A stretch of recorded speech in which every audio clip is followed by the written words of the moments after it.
ஆண்டவர் இயேசு கிறிஸ்துவில் என் பிரியமான சகோதர சகோதரிகளே, எம்மாவோஸ் சீடர்களின் உள்ளம் பற்றி எறிந்தது. ஆண்டவர் இறை வார்த்தையை தெளிவாக்கும் போது, அப்பத்தை பிற்கும்போது அவரை கண்டுகொண்டது. இவற்றை பற்றி நேற்று சிந்தித்தோம். அந்த சீடர்கள் உடனே புறப்பட்டு எருசலேமுக்கு திரும்பி வருகிறார்கள். வழியில் நிகழ்ந்தவற்றையும் அப்பத்தை பிட்டுக் கொடுக்கும் போது அவரை கண்டுணர்ந்து கொண்டதையும் அங்கு இருந்தவர்களுக்கு எடுத்துரைக்கின்றார்கள். இப்போது என்ன ஆச்சரியம்! அவர்கள் பகிர்ந்து கொண்டிருக்கின்ற போது எல்லா சீடர்களுக்கும் ஆண்டவர் நடுவில் நின்று உங்களுக்கு அமைதி உரித்தாகுக என்று வாழ்த்துகின்றார். உயர்த்த ஆண்டவரின் மிக உன்னதமான கொடை அமைதிதான், சமாதானம்தான். பயத்துடன் இருக்கிறீர்கள், குற்ற உணர்வோடு இருக்கிறீர்கள், கலங்காதீர்கள்.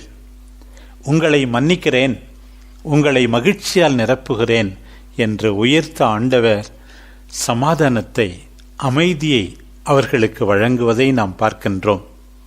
அவர்கள் தங்கள் கண்களையே நம்ப முடியாதவர்களாக இன்னும் குழப்பத்திலேயே இருக்கின்றார்கள். ஆண்டவர் உண்மையாகவே உயிர்த்துவிட்டார் என்பதை உணர்த்துவதற்காக அவர்களிடம், என் கைகளை பாருங்கள், கால்களை பாருங்கள், நானேதான், தொட்டு பாருங்கள், எனக்கு எலும்பும் சதையும் இருப்பதை காண்கிறீர்களே, இது ஆவிக்கு கிடையாதே என்று உயர்த்த ஆண்டவர் அவரில் நம்பிக்கை வைக்க அவர்களை அழைப்பதை நாம் பார்க்கிறோம். அது மட்டுமல்ல, இன்னும் அவர்களுக்கு ஆச்சரியம், சந்தேகம். உடனே அவர் அவர்களிடம், உண்பதற்கு உங்களிடம் ஏதேனும் உண்டா என்று கேட்கிறார். அவர்கள் வேக வைத்த மீன் துண்டு ஒன்றை அவரிடம் கொடுத்தார்கள்.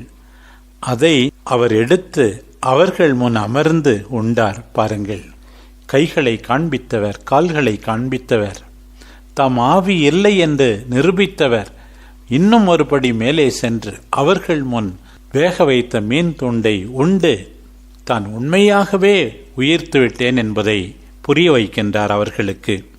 மேலும் மோசேயின் சட்டத்திலும் இறைவாக்கினர் நூல்களிலும் திருப்பாடல்களிலும் என்னை பற்றி எழுதப்பட்டுள்ள அனைத்தும் நிறைவேற வேண்டும் என்று நான் உங்களோடு இருந்தபோதே உங்களுக்கு சொல்லியிருந்தேனே என்று மீண்டுமாக ஒரு முறை அவர்களுக்கு மறைநூலை விளக்குகிறார். எம்மாவுஸ் சீடர்களுக்கு விளக்கினார். இப்போது எம்மாவுஸ் சீடர்களோடு இணைந்து இருக்கின்ற அனைத்து சீடர்களுக்கும் விளக்குகின்றார். முக்கியமாக நாம் புரிந்து கொள்ள வேண்டியது, இப்படி மறைநூலை புரிந்து கொள்ளுமாறு அவர்களுக்கு விளக்கிய ஆண்டவர் அவர்களுடைய மனக்கண்களை திறந்தார்.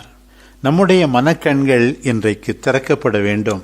உயிர்த்த ஆண்டவரை நாம் எந்நாளும் மனத்தில் வைத்து அன்றாட வாழ்க்கையை வாழ வேண்டும்.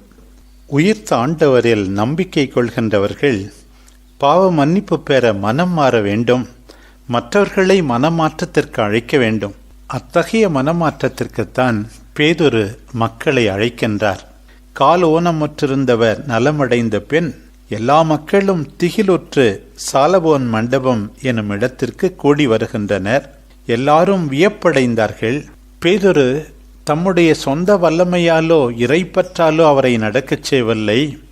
ஆண்டவர் இயேசு கிறிஸ்துவின் பெயரில் உள்ள நம்பிக்கைத்தான் இந்த அற்புதத்தை செய்தது என்பதை தெளிவாக உணர்த்துகிறார்.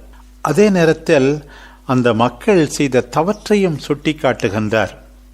நீங்கள் ஆண்டவர் இயேசுவை புறக்கணித்தீர்கள், பிலாத்துவிடம் ஒப்புவித்தீர்கள், அவரை மறுதலித்தீர்கள், தூய்மையும் நேர்மையுமானவரை மறுதலித்து கொலையாளியை விடுதலை செய்யுமாறு வேண்டிக் கொண்டீர்கள், வாழ்வுக்கு ஊற்றானவரை நீங்கள் கொன்றுவிட்டீர்கள். இவ்வளவெல்லாம் நீங்கள் செய்தும் ஆண்டவர் தம் அடியாரை கைவிட மாட்டார். ஏனென்றால் கடவுள் இறந்த அவரை உயிரோடு எழுப்பினார். இதற்கு நாங்கள் சாட்சிகள் என்று அறிக்கையிடுகின்றார். அதே நேரத்தில் இப்போதும் எல்லாம் முடிந்துவிடவில்லை, நீங்கள் மனம் மாற முடியும். அறியாமையினால் இப்படி செய்துவிட்டீர்கள். நீங்கள் மனம் மாறினால் உங்கள் பாவங்கள் நீங்கிவிடும், உங்களுக்கு புத்துயிர் கிடைக்கும். பிரியமானவர்களே, இன்றைக்கு நம் எல்லாருக்கும் புத்துயிர் தேவைப்படுகிறது. நம் பாவங்களுக்கு மன்னிப்பு தேவைப்படுகிறது. எத்தனையோ முறை தெரியாமல் புரியாமல் பல கேடுகளை செய்திருக்கிறோம். எல்லாவற்றுக்கும் மன்னிப்பு ஆண்டவரிடமிருந்துதான் கிடைக்கும் என்பதை பேதுரு வழியாக இன்றைக்கு புரிந்து கொள்வோம். இனிமேலாவது ஆண்டவருக்கு செவிசாயுங்கள், கீழ்ப்படியாத மக்களாக இருக்காதீர்கள். உங்கள் தீய செயல்களை விட்டு விலகி ஆசி பெற்றுக் கொள்ளுங்கள். நமக்கு ஒரு எதிர்காலம் உண்டு. ஆண்டவருக்கு செவிசாய்ப்போம், பாவத்தை விட்டுவிடுவோம், புது வாழ்வு தொடங்குவோம். இயேசு கிறிஸ்துவில் உயர்த்த ஆண்டவரில் நம்பிக்கை கொள்கின்ற அத்தனை பேருக்கும் புத்துயிர் கிடைக்கும் என்பதை நம்புவோம். ஆமென்.